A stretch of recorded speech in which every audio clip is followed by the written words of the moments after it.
Aww. That would be so sweet. It would be full circle. This shirt was about to go in the wash today, but we're doing a new Rockstars video, so I was like, nope. It's gonna be all smelly and gross. Tried to cross the barrier of your apartment door and then just got ripped back in. I'm sure Eric Voss has a gazillion of these. I'm sure he doesn't wear the one same shirt every single day. Hey guys, we're gonna watch today from new Rockstars because it's WandaVision finale week, so gonna try to cover some WandaVision finale stuff and see what theories come true. This is how Vision could survive Westview. Vision versus White Vision. And also, if you haven't seen our episode 8 reaction, it is probably in the description box. Let's do this. Welcome back to New Rockstars. I'm Eric Voss, and WandaVision just gave Vision both his biggest threat and his possible lifeboat to a future in the MCU in the form of White Vision. At least that's what we're calling him. A secondary sentient weapon built by Hayward White using Vision. Vision's corpse parts and Wanda's magic from that drone that she told them to keep out of her yard. Now posing a threat to Wanda and Scarlet Vision. That's what I'm gonna call him. The Hex Vision that Wanda created with her Mind Stone amplified chaos magic, but also still apparently tangible enough to trigger vibranium decay sensors on the outside. So,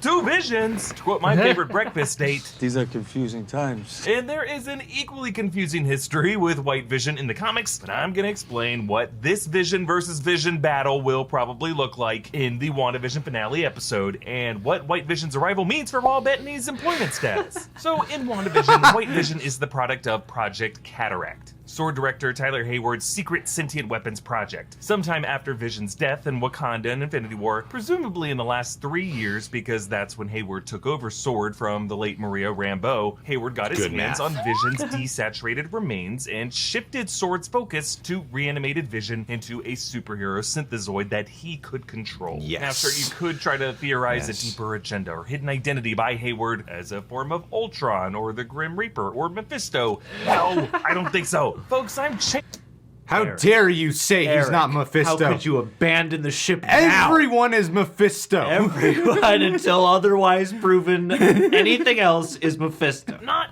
everything is Mephisto, just most things. Hayward is just another government a-hole seeing superheroes as controllable assets. Kind of like what... I would love it now if Hayward is Mephisto. I know, that would be the best. The one thing Eric is absolutely certain is not. Kind of like what Tony Stark hoped to do with the Iron Legion. Certainly there's a thematic parallel with the Ultron disaster, but really it's a mistake that every God player falls into. Hayward likely hoped that Wanda could use her mysterious magic and bond with Vision to reboot his parts, but when she didn't do that and made the town of Westview, New Jersey disappear off the map, Hayward sent in Monica Rambeau after updating Sword's front desk security so that Monica would fly a drone into the anomaly so that maybe Hayward could snatch some of Wanda's yummy magic. But then, unfortunately for Hayward, Monica herself got sucked in, and no other probes came back out with usable magic until the 80s Stark drone. Something that was already in the 80s form, didn't need to be rewritten by the reality, so in order to be disabled out of a weapon that would hurt Wanda, needed to be coated with this chaos magic in order to keep it disabled, giving Hayward the synthezoid fuel source that he needed. While this is going on, Hayward... Whoa, wait a minute. So is the implication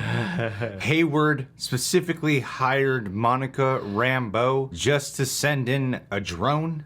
You're the only one who can fly a drone and get it some magic juice. Like, I thought like the idea of the chaos magic happening upon the drone when Wanda came out was all kind of accidental, and then they rolled with the flow, and then they used the chaos magic and like, hey, why don't we try this out? Let's put this in the Vision we've been trying to bring back to life. Yeah, I mean, it doesn't seem like they would know enough about the nature, and it seems like when she brings the drone out, that's part of the key of why it still has the magic residue on it. So, like, how would they know to expect something like that? I can't imagine him wanting to get access to her magic somehow, though. I can imagine that, too. I don't know if I'm just mishearing Eric Voss's words as saying this was purposeful and not just, hey, we got lucky. Let's try this out, you know? While this is going on, Hayward lied to Monica saying Wanda did steal Vision's parts in order to, one, make Wanda look like a villain, and two, hide his own possession of those parts and his whole plan to weaponize them into Project Cataract White Vision. Now, this whole plot does reflect a bit of how White Vision came about Just in the a comics. bit. He comes from the 1989 Vision Quest arc of the West Coast Avenger comics, after Vision had previously taken over the government nuclear weapons arsenal as Avengers chairman, and then relinquished it, but those government agents were still pretty freaked out. So, while Wanda and Vision were married, she wakes up one day to find Vision gone, and then later finds out that the government had kidnapped and dismantled Vision's body. Oh, and fun fact, we later find out that those government forces were actually being manipulated by Immortus, one of the forms of the time-traveling villain Kang the Conqueror. Now, Kang is showing up in Ant-Man and the Wasp Quantumania, and rumor is he could first appear in Loki. If Kang/Immortus is behind Hayward here, that would be nuts. Though not as nuts as Hayward being Ultron or Mephisto. Let's keep our insanity in check if we... Anyway, in the comics, Hank Pym tries to reassemble Vision. Remember, Hank Pym built Ultron. I mean, I've pointed this out before, how I do think that it's kind of interesting how no one's really talking about how the events of what's happening in WandaVision and Multiverse of Madness will ultimately tie in to Ant-Man Quantumania. King the Conqueror is a Nexus being, everything about quantum realms, multi-dimensions, time traveling, all that seems like it could be very much affected by and strongly tie in to here, but all we ever talk about is Doctor Strange and Spider-Man.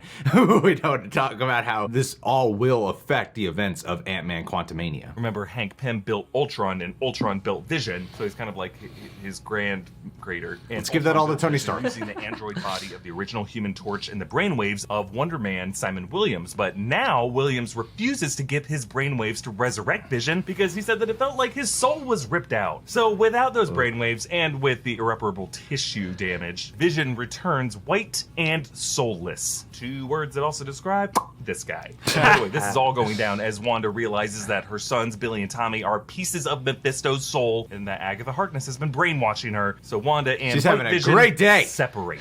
Now, later in the comics, Having a Vision does get a gas. new red body from an alternate dimension and brainwaves from the deceased son of Miles Lipton, scientist Alex Lipton, and then the brainwaves of Simon Williams do return and merge with those as well, and thus, through the magic of comic book bullshit, Vision walks again. But based on what we are seeing in WandaVision, that same kind of bullshit book might bullshit. bring Paul Bettany Vision truly back from the dead in the MCU. Yes. Paul Bettany himself indicated that his employment with Marvel Studios is ongoing beyond WandaVision from when he played coy about fan theories about Mephisto. This one that mentions Mephisto, I can't speak to right now because I'm worried about getting fired. Our editor Hydra John pointed out that since Bettany had wrapped on WandaVision by the time this interview was recorded, for him to be worried about getting fired would suggest that he is still under contract to appear in a future Marvel title. Now, he could have said sued or fired for violating my NDA, but no, he said fired, which is essentially the fear of a guy who still has his job. So yes, this WandaVision finale... I mean, that could also just mean that, you know, he has an opportunity to maybe potentially come back, you know, when people have contracts of, hey, in case we want to bring you back, we're going to keep you under contract, you know, because we're Marvel and we might have ways of bringing you For back. a big universe, no one ever truly died. I mean, you died in Infinity War, now you're back now. So, you know, maybe there's a chance we could bring you back. So we're just going to keep you under contract in case we have an opportunity to do it. All right, how's that sound? I don't want to mess that up for myself. It could just be that. yeah. But you're probably right. This WandaVision finale is clearly setting up a Vision Bowl. White Vision versus Scarlet Vision. I'm going to give the edge to Scarlet Vision because he has something to fight for and he is on his home That would be turf. so shitty if he... It's just White Vision now. Rumble the moment he steps Soulless out of the hex, Vision. which actually does give White Vision a tactic here. White Vision's goal might be to drag Scarlet Vision out of the hex, like a wrestler throwing his opponent out of the ring. Just imagine White Vision shoving Scarlet Vision's face into that hex wall as he's screaming. But step away from this for a second and let's imagine if WandaVision does end House of M style, with Wanda leaving this dimension, escaping into a new hex reality where she and her boys can live in peace alongside other mutants, including her real brother Aaron Taylor Johnson Pietro, a House of M. Would Vision want to live in that lie? Last they talked, he seemed pretty betrayed by her. So Wanda might instead grant Vision a way to live on in his his home reality, the Prime MCU, away from her as she leaves it by merging Vision's consciousness with the White Vision body, a Vision from a separate reality, not unlike the comics. Now, even though Wanda can seemingly create vibranium out of...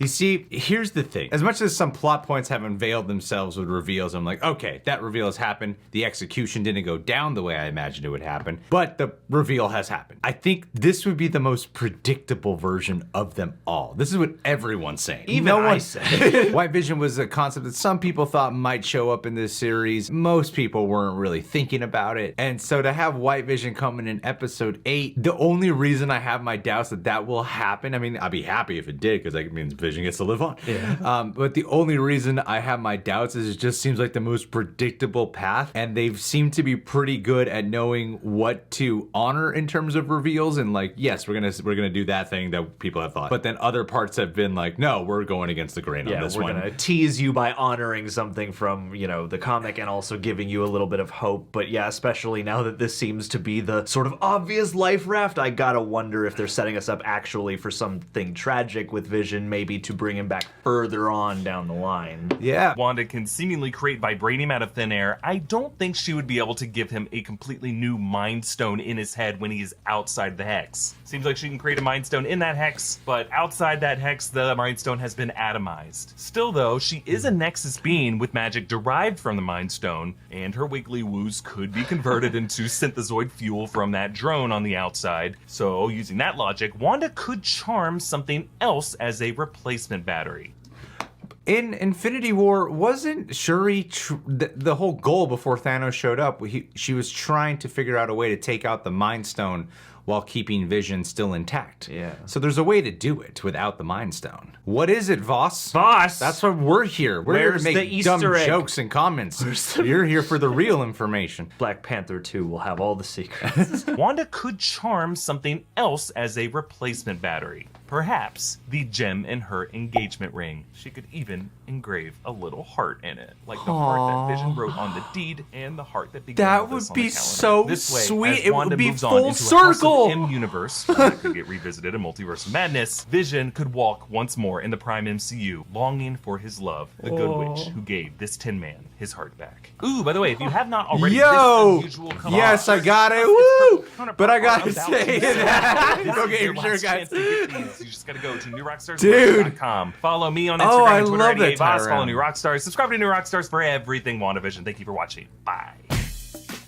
Yeah, I just love that idea. I'm actually really hoping that the show goes that path with it because, you know, the first episode, there was emphasis on the rings. We don't have our wedding rings. They create the rings. And then the whole heart on the calendar. Then you find out that heart was from the property deed that Vision purchased. That was so heartbreaking when you see that property deed. Then it would work as twofold. It's like getting the gem from the ring and then the symbolism of the heart and the soul given to Vision. It would just make it a complete package and a complete full circle and very poetic if they did go down that path with helping to restore Vision. I personally love that theory. I'm hoping they do that. I mean, Yeah, absolutely. It was the And last thing mentioned, but I'm hoping that actually does happen. Yeah, That would be she's- so touching. Imbue that thing with Mind Stone energy, and then Oh, that'd be beautiful. touch all of our hearts. New Rockstars. Subscribe to them if you haven't done so already. Get yourself a shirt today from them. Subscribe, click our notification bell, and so you get notified when our reaction to the finale of WandaVision is up. Should be up Friday morning. Last but not least,